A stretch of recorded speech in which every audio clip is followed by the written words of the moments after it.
Bienvenue dans cet avant-dernier épisode de la rénovation de la caravane où je vais finaliser l'installation de la douche et où je vais faire plein de gaffes. Bon visionnage. Voici ma caravane. À la base, je voulais aménager un van, mais après avoir passé mon budget en revue, j'ai transformé mon idée de van en caravane. C'est alors que j'ai fait l'acquisition d'une petite caravane qui m'a été vendue comme en parfait état de marche. Mais en commençant les rénovations, je me suis vite rendu compte qu'elle était loin d'être en parfait état. Une cuisinière et un chauffage qui ne fonctionnent plus, de la moisissure à l'intérieur de la plupart des meubles et un sol complètement pourri. J'étais loin de m'imaginer que ce projet allait prendre cette tournure. Bienvenue dans la caravane.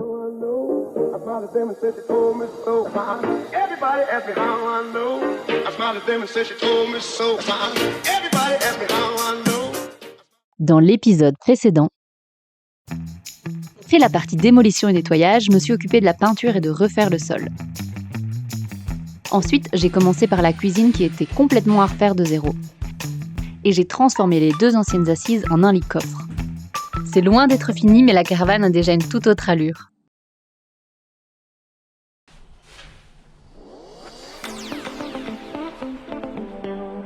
Je continue à poser les plaques de carrelage en PVC. C'est super facile, mais la colle prend 24 heures à sécher. J'étale donc la construction de la douche sur plusieurs jours pour éviter que les plaques ne bougent. J'ai pas mal hésité sur le design de la douche. Je pensais faire de petites portes qui se rabattent à la base. Mais vu l'espace limité, j'ai finalement opté pour un petit rebord côté pommeau de douche et un rideau qui viendra fermer le tout.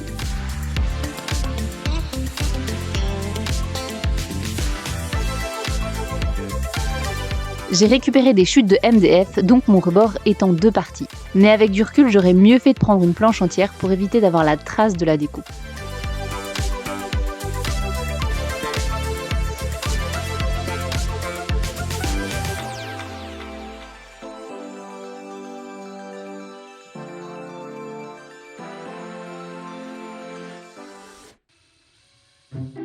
Je m'attaque à l'armoire supérieure de la douche. Quel casse-tête! J'ai envie de faire une petite armoire de rangement pour y mettre les affaires de toilette à portée de main. Mais c'est tout un casse-tête et je galère.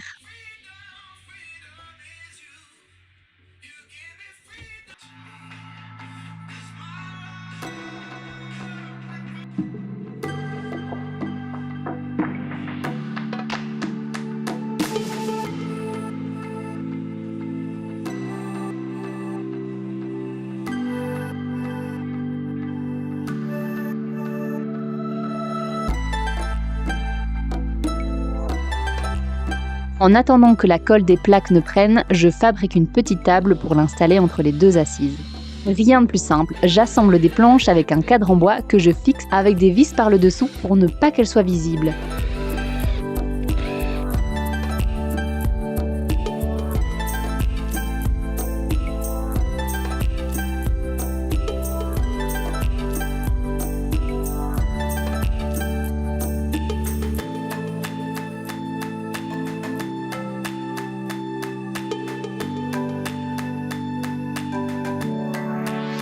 Et la petite touche supplémentaire que je voulais vraiment avoir dans cette douche, c'est un miroir. La douche est ainsi une mini salle de bain avec un rangement et un miroir pour se préparer. Maintenant, le tout, c'est de faire en sorte que l'étagère puisse toujours s'ouvrir avec le miroir. Oui, quand je vous dis que je me suis légèrement cassé la tête, j'aurais pu me faciliter la tâche, mais non.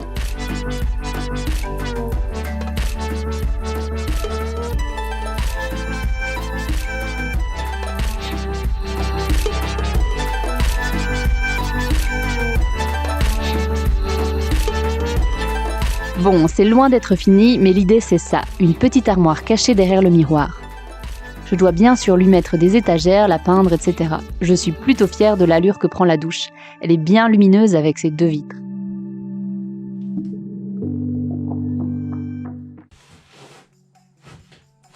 J'installe une plaque de plexi sur le plafond pour être sûre d'avoir une cabine bien étanche et de ne pas abîmer la peinture. Ça coince un peu, mais ça finira par rentrer tout juste. Pour les finitions, je mets des petites lattes de PVC sur tous les coins. C'est plus esthétique et ça permet de rendre tous les coins étanches.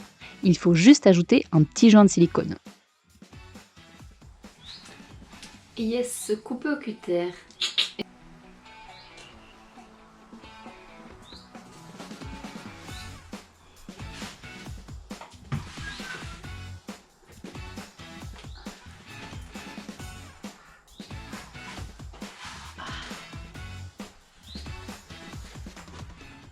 C'est parti pour la galère numéro 3. Faire en sorte que la porte de l'étagère du bas puisse s'ouvrir correctement dans ce mini-espace. Mais quelle galère pour la fixer celle-ci. J'aurais dû l'installer dès le début avant de faire les parois latérales. C'est tellement exigu que c'est compliqué de trouver un angle pour filmer. Du coup, on ne voit pas grand-chose, désolé.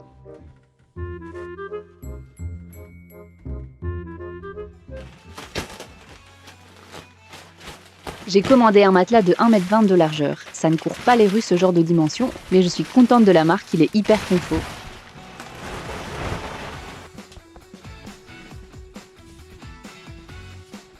C'est maintenant le moment de commencer la plomberie et de faire des trous dans mon carrelage PVC.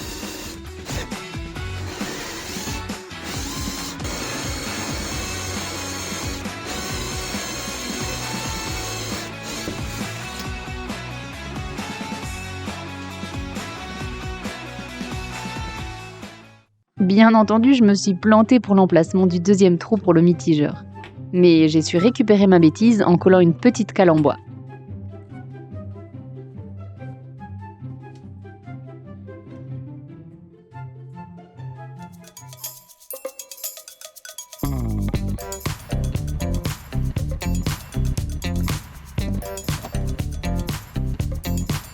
Après quelques tutos et des schémas tracés, je sais plus ou moins comment je vais installer mon système d'eau. Pour me faciliter la tâche, j'ai pris des flexibles pour faire mes connexions et raccords. C'est pas le moins cher, mais ça me paraissait le plus simple à poser. J'ai installé un chauffe-eau instantané, mais ce n'est pas la solution idéale dans un petit espace. Je le changerai par la suite par un chauffe-eau au gaz spécial camping-car.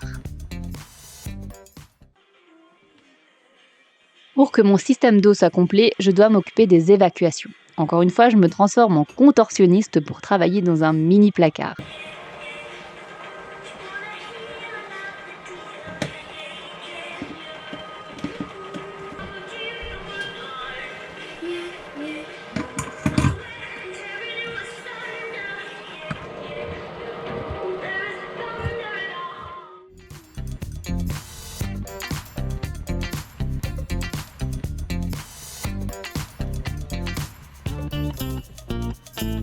Bon, là, je pensais que ça allait être simple de terminer la sortie par un tuyau flexible, mais il est pas si flexible que ça au final.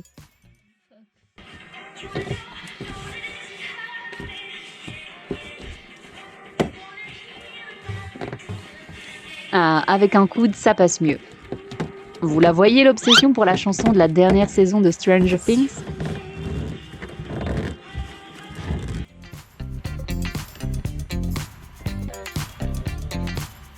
Dernière vérification avant de tester que l'installation ne fuit pas.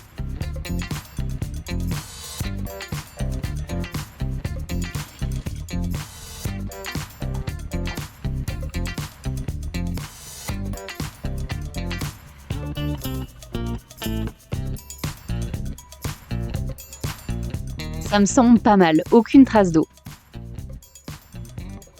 Et là aussi, c'est nickel. Il ne me reste plus qu'à raccorder le réservoir pour pouvoir le remplir de l'extérieur. Et là, encore une fois, je me suis plantée. J'ai percé l'arrivée de l'extérieur légèrement plus basse que l'entrée du réservoir.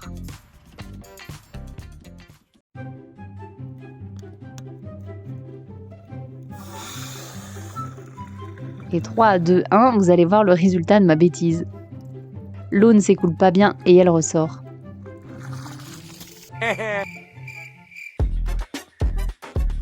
Maintenant que toute l'installation de la plomberie est faite, je peux passer au joint de silicone pour rendre la douche parfaitement étanche. J'ai suivi la méthode de mouiller son joint avec de l'eau savonneuse après application pour ne pas que le joint déborde. Et je lisse ensuite le tout avec mon doigt imprégné d'eau savonneuse. Ça marche du tonnerre, mes joints sont nickel.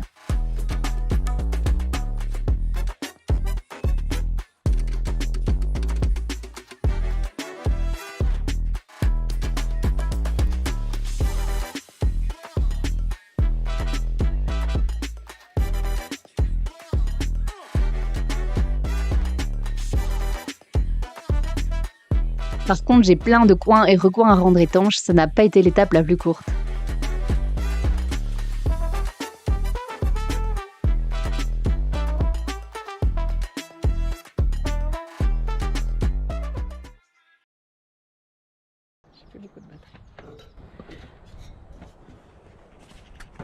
Maintenant que l'eau c'est fait, je peux passer à l'électricité. De nouveau, j'ai encore mangé des tutos pendant des jours pour savoir comment je devais m'y prendre. Mon cousin est venu me prêter main forte, je ne me voyais pas porter ce panneau toute seule.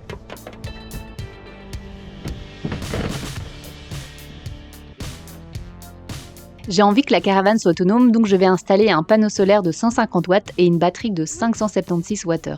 Bon, cette fois, je vais essayer de ne pas me planter dans mon installation en calculant correctement l'emplacement des panneaux. Au final, un panneau c'est très simple à installer, enfin ce modèle-ci. Il suffit de coller les plots sur le toit et de venir bloquer le panneau en serrant les vis des plots. Ce qu'on a fait, c'est qu'on a déterminé les emplacements des plots au crayon pour les coller ensuite.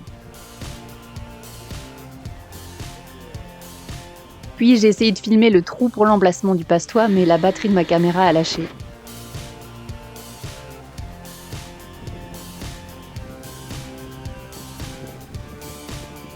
Donc voici le panneau et le passe-toit installés. On a simplement collé le passe-toit comme les plots.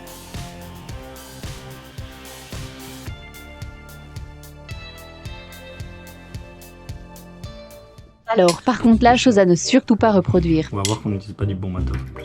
Il n'y a pas le son sur la GoPro.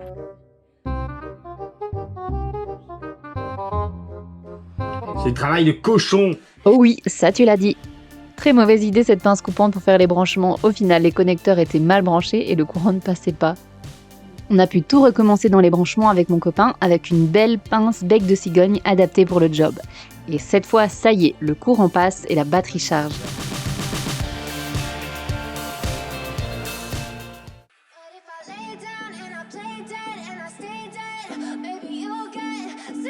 Au moment des démolitions, j'ai enlevé tous les éclairages, du coup ici j'en crée de nouveaux en installant des LED.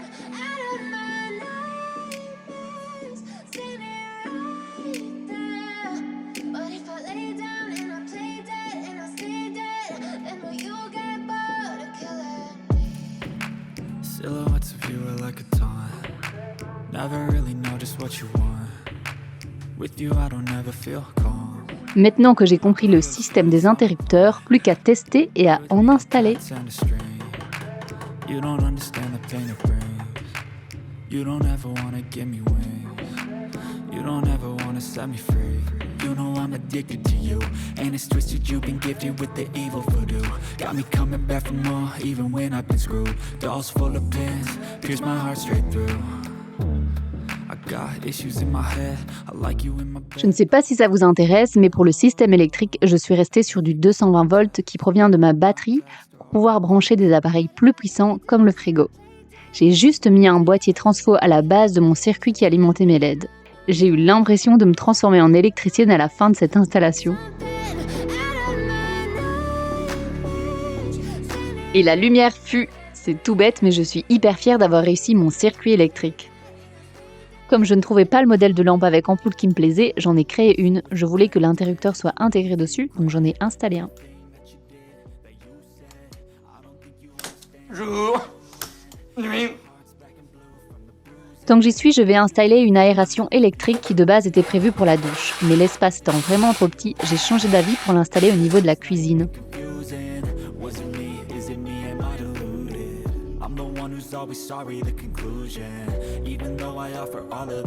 Le système électrique c'est fait. Je peux passer au branchement de la pompe du réservoir et enfin tester l'eau courante. Ça fonctionne.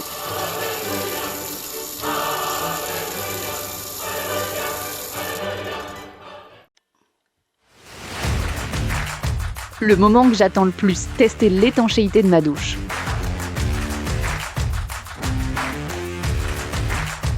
Aucune fuite en vue. Allez, je teste de prendre une douche, je ne résiste pas même si l'eau est froide.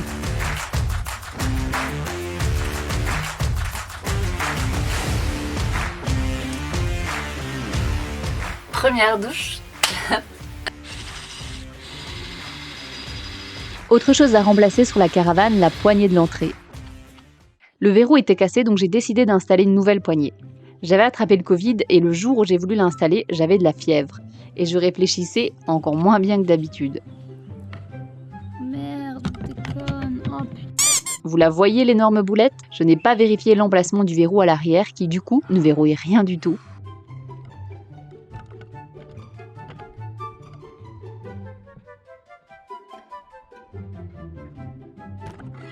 Ça m'a tellement saoulée que j'ai laissé ma caméra par terre. Alors est-ce que j'ai fait plein de gaffes dans cet épisode? Oh oui. Dont l'arrivée d'eau dans la carrosserie que j'ai percé un peu trop bas, mais bon, au final je sais rien y faire, ça fonctionne quand même, c'est juste pas très pratique. Alors pas de avant-après dans cet épisode, je garde le reveal final pour le prochain épisode. Dans ce dernier épisode, je vais m'occuper des finitions, dont la peinture extérieure de la caravane qui va complètement changer son apparence. Donc je vous donne rendez-vous au prochain épisode. Ciao! Ciao!